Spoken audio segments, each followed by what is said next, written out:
Dans 2 mois, j'y serai. Où ça ? Aux Jeux Olympiques de Paris 2024. Alors non, je suis ni athlète, ni sportif, ni entraîneur, ni dans un staff quelconque, mais ma fonction sera bénévole. Je fais partie des 45 000 volontaires qu'a retenu l'organisation pour aider à la bonne tenue des Jeux Olympiques. Alors la semaine dernière, j'ai eu l'occasion de passer un week-end à Paris en famille.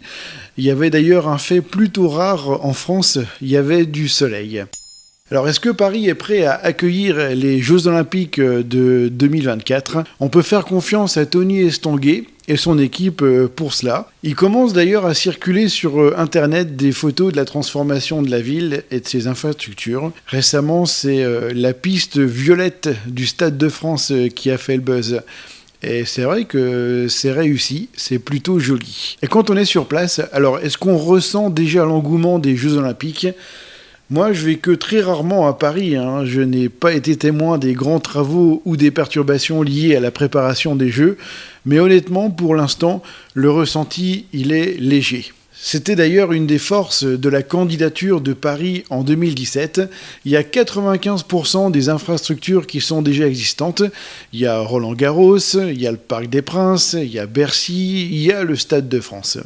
Le seul site qui est sorti de terre, c'est l'Arena Porte de la Chapelle, dit l'Adidas Arena.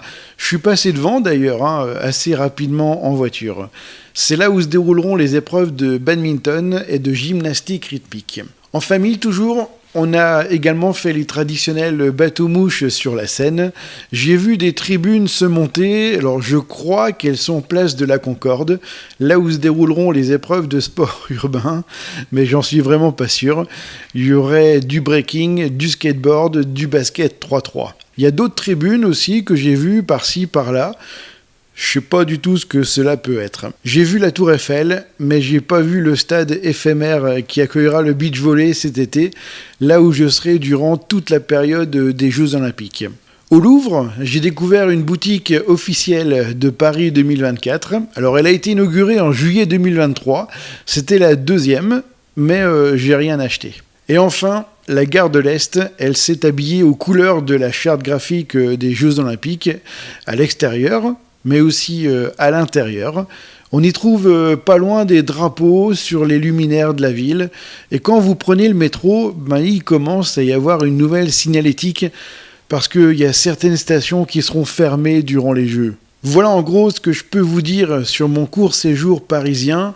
La prochaine fois que j'irai à Paris, ce sera pour remplir ma mission à la cérémonie d'ouverture le 26 juillet et j'ai hâte. D'ici là, j'aurai encore plein de choses à vous raconter, notamment la formation des volontaires, le retrait de ma tenue qui est prévu en juillet à Lille. Voilà, j'espère que cet épisode t'a plu. La suite de mon aventure est à suivre en t'abonnant à mes vidéos. Alors n'hésitez pas à liker, à t'abonner ou à partager ce podcast.